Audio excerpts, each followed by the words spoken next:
Hello viewers, আজকে আমি তোমাদের জন্যে কচুরলতির রেসিপি নিয়ে এসেছি। যেভাবে আমি করেছি এইভাবে যদি কচুরলতিটা করো খুব সহজে তৈরি হয়ে যায়। এমন বেশি কিছু জিনিস লাগে না, কিন্তু দারুণ টেস্ট হয়। অনেকেই হয়তো কচুরলতি খেতে পছন্দ করো না, তারা এইভাবে করে খেয়ে দেখো, তোমরাও কিন্তু খুব ভালো খাবে। আর এটা গরম ভাতে খেতে দুর্দান্ত লাগে। মনে হয় যেন পুরো ভাতটা এই কচুলতি দিয়েই খেয়ে নিই। আর তার মধ্যে চিংড়ি মেশানো হয়েছে, তার জন্য এর টেস্টটা দ্বিগুণ বেড়ে গেছে। তাই চলো আজকের রেসিপি লতি চিংড়ি কিভাবে করেছি তোমাদের সঙ্গে শেয়ার করি। তার জন্য প্রথমেই কচুলতিগুলো নিয়ে গা ছাড়িয়ে এরকম টুকরো টুকরো করে কেটে নিয়েছি। এবার এই কচুলতিগুলোকে সেদ্ধ করতে হবে। আমি জল বসিয়ে দিয়েছি, একটু নুন দিলাম। জলটা নুন দিয়ে এবার এই জলটা একটুখানি যেই ফুটে উঠবে তখন তার মধ্যে কচুরলতিগুলো দিয়ে দেব। বেশ কচুরলতিগুলো দেওয়ার পরে কচুরলতিগুলো একটুখানি সেদ্ধ করতে হবে। বেশ 5 মিনিট মতো সেদ্ধ করলে দেখবে কচুরলতি নরম হয়ে এসছে। তবে একদম নরম করবে না, অল্প নরম হলেই ওটা জল থেকে ছেঁকে রেখে দেবে। আর আমার লাগছে হচ্ছে একটা মাঝারি সাইজের পেঁয়াজ নিয়েছি, নিয়ে কুচো করে রেখেছি। বেশ কিছুটা চিংড়ি মাছ নিয়ে ধুয়ে পরিষ্কার করে নুন হলুদ মাখিয়ে রেখেছি।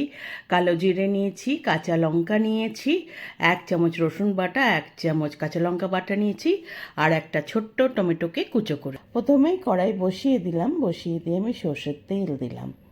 সর্ষের তেলটা একটু ভালো করে গরম হলে তার মধ্যে আমি চিংড়ি মাছগুলো দিয়ে দেবো। চিংড়ি মাছগুলোকে সুন্দর একটু নাড়াচাড়া করে ভেজে নিতে হবে। তবে জানোই তো বেশি ভাজতে হয় না, তাহলে চিংড়ি মাছ শক্ত হয়ে যায়। ওই জন্য যেই গুটিয়ে আসবে চিংড়ি মাছ ভাজা হয়ে যাবে। চিংড়ি মাছগুলোকে এবার আমি কড়াই থেকে তুলে নেব। সুন্দরভাবে চিংড়ি মাছগুলো কড়াই থেকে যখন তোলা হয়ে যাবে তখন ওই তেলের মধ্যে আমি বাকি রান্নাটা করব। তোলা হয়ে গেছে আমার চিংড়ি মাছ, ওই তেলের মধ্যেই আমি কালো জিরেটা দিয়ে দিলাম। দিয়ে একটুখানি কালো জিরেটা ভেজে নিচ্ছি। কালো জিরের থেকে সুন্দর দেখবে একটা গন্ধ বেরোচ্ছে, তারপরে পেঁয়াজটা দিয়ে দেবে। পেঁয়াজটা একটু ভাজা ভাজা করতে হবে, বেশ সুন্দর পেঁয়াজটা ভাজা ভাজা একটু রং ধরবে পেঁয়াজের গায়ে, বেশ একটু পিঙ্ক কালারের হয়ে যাবে। তখন এই পেঁয়াজের মধ্যে যে আদা আর রসুন, এই আদা আর রসুন আর কাঁচা লঙ্কা বাটাটা রেখেছিলাম সেটা দিয়ে দিলাম।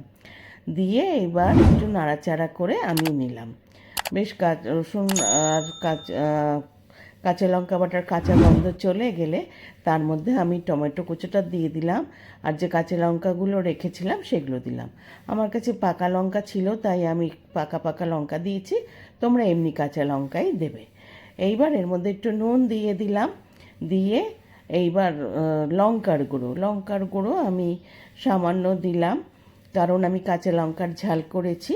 আমি খুব 1 চিমটে লঙ্কার গুঁড়ো দিয়েছি। আর হলুদ দিলাম, 1/2 চামচ মতো হলুদ দিয়েছি, যেহেতু চিংড়ি মাছেও নুন হলুদ মাখানো ছিল।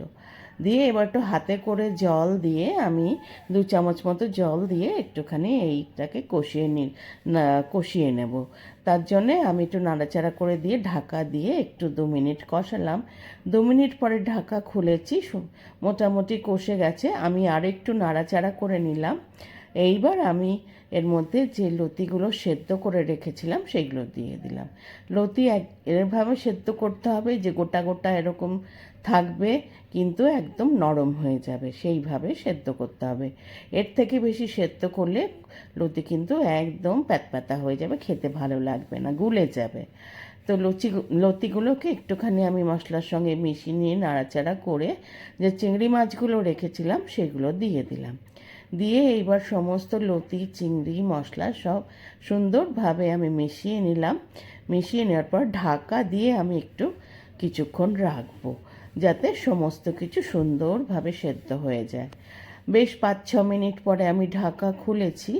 আমার বেশ আরও যেটুকু চিংড়ি মাছ সেদ্ধ হওয়ার হয়ে গেছে, চিংড়ি মাছের গন্ধ চলে গেছে লতির মধ্যে। এবার খুব সামান্য আমি হাফ চামচ থেকেও কম একটু চিনি দিলাম, কয়েক দানা।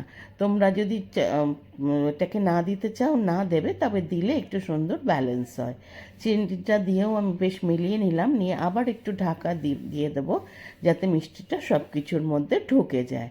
সুন্দর বেশ সব কিছু বেশ আমার মিশে গেছে, কিন্তু এখন একটু জল জল রয়েছে।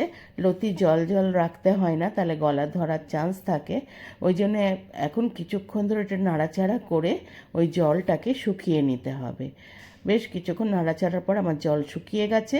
এইবার আমি একটা সার্ভিং প্লেটে সার্ভ করে দিয়েছি। দারুণ লাগে খেতে এই লতি চিংড়ি ভাতের সাথে। তোমরা একবার আমি যেভাবে দেখিয়েছি এইভাবে করে খেয়ে দেখো।